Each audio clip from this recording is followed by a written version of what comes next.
संभल एक ऐसा नाम जो आजकल हर किसी की जुबान पर है, लेकिन ये नाम जितना आज का लग रहा है इसका इतिहास उतना ही पुराना है। हिंदू ग्रंथों में संभल का जिक्र सतयुग से लेकर कलयुग तक मिलता है। हर युग में इसे अलग अलग नामों से पुकारा गया है। सतयुग में इसे संबलेश्वर कहा गया। ये नाम भगवान शिव से जुड़ा हुआ माना जाता है। वहीं त्रेता युग में इसे महादगिरी के नाम से जाना गया। द्वापर युग में इसे पिंगला कहा गया और कलयुग में यानी आज के समय में इसे संभल के नाम से जानते हैं। साथियों, अब सवाल ये है कि संभल आजकल इतनी चर्चा में क्यों है? असल में यह जगह एक खास मामले की वजह से सुर्खियों में है, जो फिलहाल कोर्ट में है। दरअसल संभल में शाही जामा मस्जिद को लेकर विवाद चल रहा है। यह मामला तब शुरू हुआ जब 16वीं सदी में बनी इस जामा मस्जिद के स्थान पर प्राचीन मंदिर होने का दावा किया गया। हिंदू पक्ष का दावा है कि यहाँ मस्जिद से पहले हरिहर यानी भगवान हरि का मंदिर था, जिसको मुगलों ने तोड़कर मस्जिद बना दी। वहीं मुस्लिम पक्ष ये दावा करता है कि यह शाही जामा मस्जिद ही है जो पुराने समय से यहाँ मौजूद है। साथियों, अब हम बात करते हैं कि हिंदुओं के लिए यह जगह इतनी महत्वपूर्ण क्यों है, क्यों हिंदू इस जगह को वापस पाना चाहते हैं। तो इसके लिए हमें श्रीमद् भागवत पुराण के 12वें स्कंद के दूसरे अध्याय के 18वें श्लोक में जाना पड़ेगा। इस श्लोक में कहा गया है कि संबल ग्राम में मुखस्य ब्राह्मणस्य महात्मनः भवने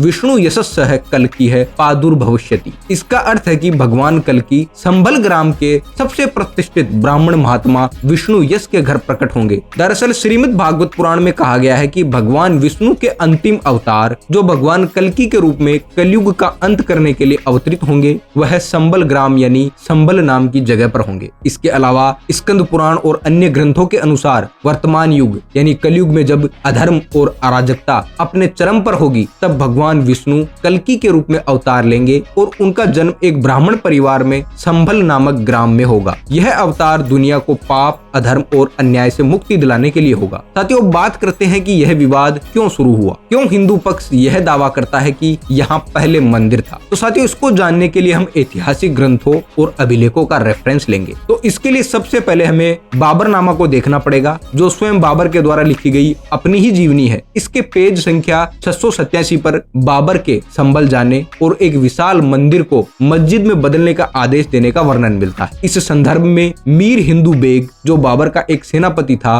मंदिर को तोड़ने के कार्य के लिए जिम्मेदार बताया गया है। वहीं अगर अभिलेखों की बात की जाए तो 1879 में ASI के द्वारा किए गए सर्वे की रिपोर्ट को देखना पड़ेगा। भारतीय पुरातत्व सर्वेक्षण ASI द्वारा की गई जांच में यह पाया गया कि मस्जिद की संरचना में हिंदू स्थापत्य शैली के स्पष्ट संकेत देखने को मिलते हैं। मस्जिद की दीवारों पर प्लास्टर के नीचे पत्थरों पर हिंदू धर्म के निशान देखने को मिलते हैं। वहीं प्रांगण में कई मूर्तियों के अवशेष और लाल बलुआ पत्थर देखने को मिले, जिन पर हिंदू मूर्ति कला के संकेत भी देखने को मिले। ASI की इस रिपोर्ट के अनुसार मस्जिद के गुम्बद और दीवारें मूल हिंदू मंदिर का हिस्सा हो सकती है। मुस्लिम पक्ष इस इमारत के निर्माण का श्रेय बादशाह बाबर को देते हैं और मस्जिद के अंदर एक शिलालेख की ओर इशारा करते हैं, जिसमें निश्चित रूप से बाबर का नाम है। लेकिन हिंदू पक्ष का कहना है कि यह बहुत पहले की जाली है। वे कहते हैं कि इस शिलालेख के पीछे मंदिर से संबंधित मूल हिंदू शिलालेख है। यहाँ पर ASI के रिपोर्टर का कहना है कि संभल के कई मुसलमानों ने मेरे सामने कबूल किया है कि बाबर के नाम का शिलालेख जाली है यानी नकली है,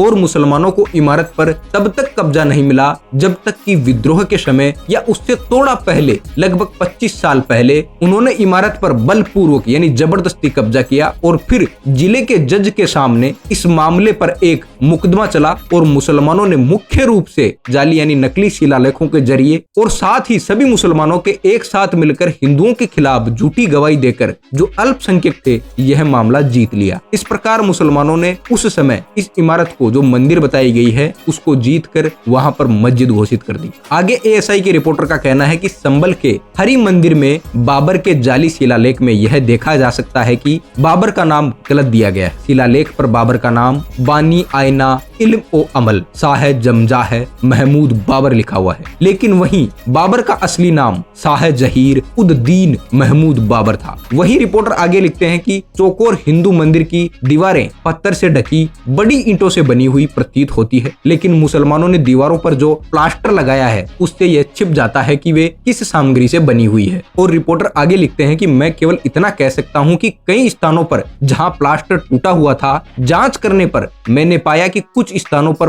पत्थर बाहर निकले हुए थे। मेरा मानना है कि मुसलमानों ने ज्यादातर पत्थरों को हटा दिया, खास तौर पर उन पत्थरों को जो हिंदू धर्म के निशान थे, और पत्थरों का फर्श बना दिया जिसमें मूर्तियां नीचे की ओर मुड़ गई। आगे रिपोर्टर लिखते हैं कि मैंने निशान देखे जो दिखाते हैं कि पत्थर के आवरण के समय दीवारें बहुत मोटी थी। बाहरी प्रांगण की बाहरी सीढ़ियों के नीचे मैंने लाल बलुआ पत्थर में मूर्ति कला के कुछ टुकड़े खोदे, जिनमें से एक नालीदार स्तंभ का ऊपरी हिस्सा था। इमारत को मस्जिद में बदलने के लिए इसमें जो मुस्लिम विंग जोड़े गए हैं वे छोटी ईंटों से बने हुए हैं, यानी जहां भी दीवारों पर प्लास्टर नहीं था मैंने पाया कि ईंटें छोटी थी और मिट्टी के गारे से लगी हुई थी। पुराने हिंदू काम और आधुनिक मुस्लिम काम के बीच यह स्पष्ट और अलग अंतर है, और पुराने हिंदू मंदिर को मुस्लिम जोड़ों से अलग पहचाना जा सकता है। इस प्रकार हम देखें कि बाबरनामा और 1879 में ASI की रिपोर्ट दोनों यही संदेश देती है कि संभल ग्राम में किसी मंदिर को तोड़कर मस्जिद बनाई गई है। साथियों, हाल ही में स्थानीय सिविल कोर्ट ने